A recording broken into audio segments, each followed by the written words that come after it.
Baik, kami akan mempresentasikan tentang fenomenologi persepsi dari Merleau-Ponty.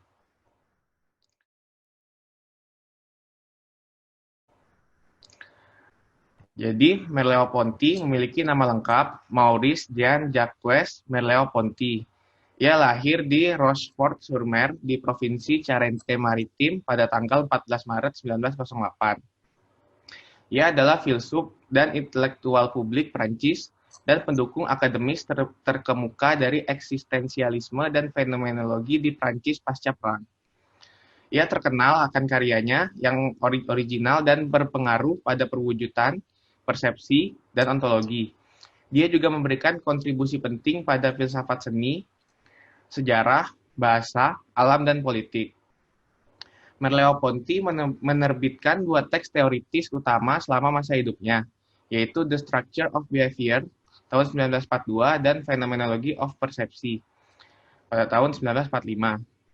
Pada sebagian besar karirnya, Merleau-Ponty berfokus pada masalah persepsi dan perwujudan sebagai titik awal untuk memperjelas hubungan antara pikiran dan tubuh, dunia objektif dan dunia pengalaman, ekspresi dalam bahasa dan seni, sejarah, politik, dan alam. Meskipun fenomenologi memberikan kerangka kerja menyeluruh untuk penyelidikan ini, Merleau-Ponty juga secara bebas menggunakan penelitian empiris dalam psikologi dan etologi, antropologi, psikoanalisis, linguistik, dan seni. Pemikiran Merleau-Ponty terus menginspirasi penelitian kontemporer di luar sejarah intelektual biasa dan beasiswa interpretatif, terutama di bidang filsafat feminis, filsafat pikiran dan ilmu kognitif, filsafat lingkungan dan filsafat alam, filsafat politik, filsafat seni, filsafat bahasa, dan ontologi fenomenologis. Karyanya juga berpengaruh luas pada peneliti di luar disiplin filsafat, terutama di bidang antropologi, arsitektur, seni, ilmu kognitif, teori lingkungan, studi film, linguistik, sastra, dan teori politik. Next. Cara nextnya gimana? Lalu saya akan menjelaskan tentang empirisme dan intelektualisme. Empirisme tidak mengacukan subjek persepsi karena yang dilihat adalah adanya subjek tertentu dengan tindakan tertentu dan bagaimana menggambarkan aktivitas tersebut. Lalu intelektualisme mendeskripsikan persepsi melalui ego transendental dari suatu kesadaran menjadi kesadaran akan sesuatu. Dunia menjadi korelasi pikiran tentang dunia.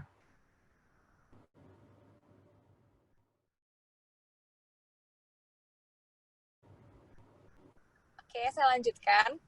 Um, jadi kita tahu bahwa Merleau-Ponty dalam fenomenologinya itu mengungkapkan bahwa pengalaman alamiah manusia dalam dunia itu berwujud persepsi. Nah, persepsinya itu tidak lain berasal dari tubuh kita sendiri. Karena ia menggambarkan keterlibatan tubuh ini terhadap dunia itu dinilai sebagai hal yang ambigu, maka lahirlah kritik terhadap pandangan empirisme dan intelektual yang sudah dijelaskan oleh Ai tadi. Nah, sekilas sedikit mengulas balik terhadap kutipan dalam bukunya. Merleau-Ponty bilang bahwa setiap persepsi eksternal langsung bersinonim dengan persepsi tertentu atas tubuhku. Sebagaimana juga setiap persepsi atas tubuhku dibuat eksplisit dalam bahasa persepsi eksternal. Nah, dengan begitu manusia itu tidak lagi berpikir menurut pola subjek atau objek karena terdapat pengetahuan lain bahwa kita adalah tubuh kita sendiri. Jadi yang mesti dipahami adalah kontak antara tubuh dan dunia. Nah, contohnya itu seperti memasak. Dalam hal memasak, itu sering terdengar bahwa yang dibutuhin itu feeling atau ketetapan rasa atau waktu. Jadi kayak misalnya takarannya udah tepat, tapi kalau feeling kita lagi nggak mood, pasti rasanya akan beda kan. Nah, aspek pengalaman juga tergantung. Jadi rasa itu merupakan salah satu wujud dari persepsi menurut Merleau-Ponty. Nah, hasil masakan dari olahan itu hasil masakan dari olahan tertentu itu akan menghasilkan persepsi tertentu pula. Nah, bagi Merleau-Ponty penilaian terhadap rasa itu menunjukkan suatu relativisme tentang rasa, sehingga pengalaman rasa adalah hakikat sebuah objek yang memiliki keterlibatan dengan tubuh. Jadi dapat disimpulkan bahwa empirisme itu adalah rasa sebagai sensasi yang berdiri di luar subjek, sedangkan intelektualisme adalah rasa sebagai makna yang pasti dan dapat ditentukan menurut kesadaran subjek itu sendiri. Next.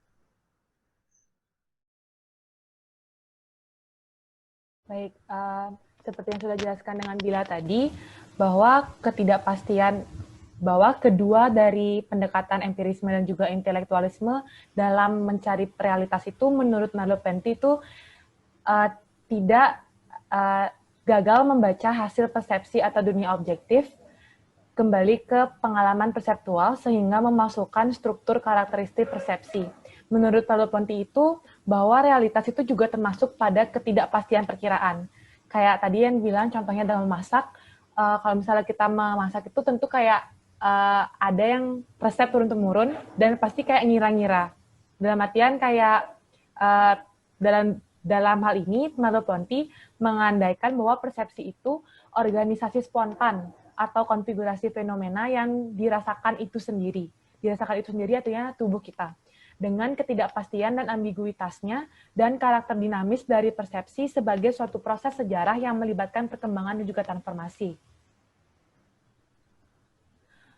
Lalu Merleau-Ponty dalam pendekatannya untuk mencari realitas menggunakan metode fenomenologi persepsi, yaitu suatu pendekatan yang dimana pendekatan fenomenologi itu adalah mendeskripsikan struktur, dasar pengalaman dan pemahaman manusia dari sudut pandang orang pertama, yaitu diri kita sendiri, yang bertujuan mengungkapkan pengalaman daripada membingkai hipotesis atau berspekulasi di luar batasnya, seperti empirisme dan juga intelektualisme.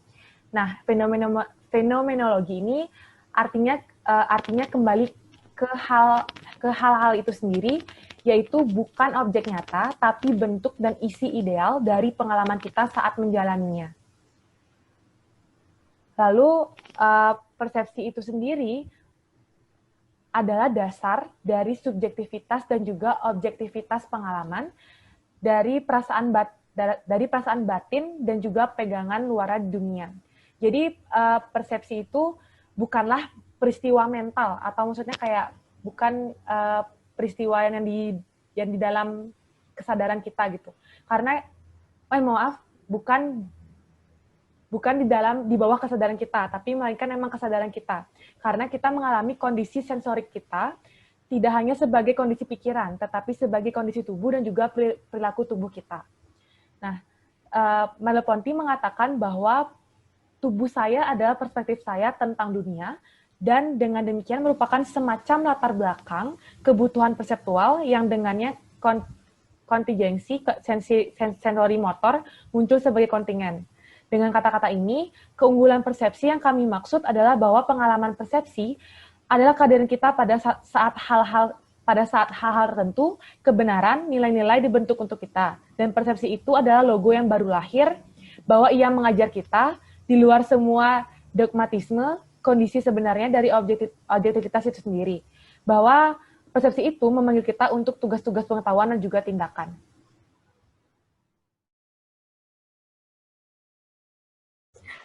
Selanjutnya ada, jadi teori Gestalt dan Schneider case ini adalah pendekatan yang digunakan Merleau-Ponty dalam fenomenologinya. Jadi teori Gestalt itu tuh adalah sebuah teori yang menjelaskan proses persepsi melalui struktur komponen-komponen itu memiliki hubungan, pola, atau kemiripan menjadi kesatuan. Terus, next.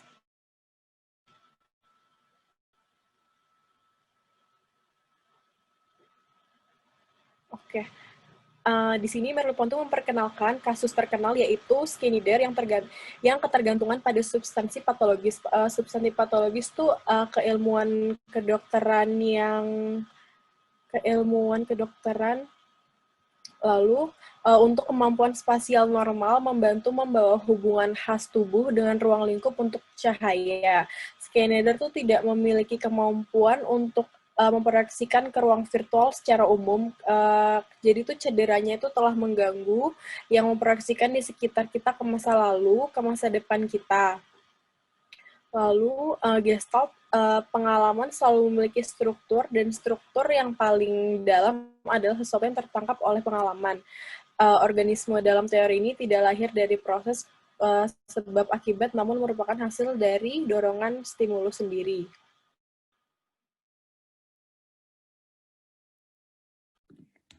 Nah, dalam bukunya Phenomenology of Perception, Merleau-Ponty membagi menjadi 3 bagian. Yang pertama yaitu bagian 1, tubuh atau the body, bagian 2, dunia yang dipersepsi atau the perceived world, dan yang terakhir yaitu being for itself and being in the world.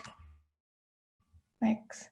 Nah, di dalam 3 bagian itu, yang pertama ada the body, isi-isi yang ada di dalam bagian 1 yaitu batas-batas interpretasi tentang tubuh.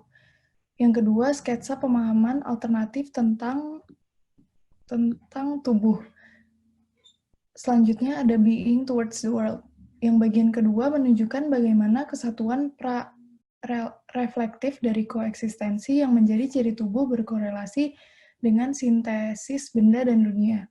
Yang bagian terakhir yaitu keterlibatan perseptual saya di dunia nyata melalui wujud saya yang terwujud dan tanpa nama di dunia, harus datang sebelum dan mendasari setiap keraguan atau kepastian yang diturunkan dari saya pikir pribadi.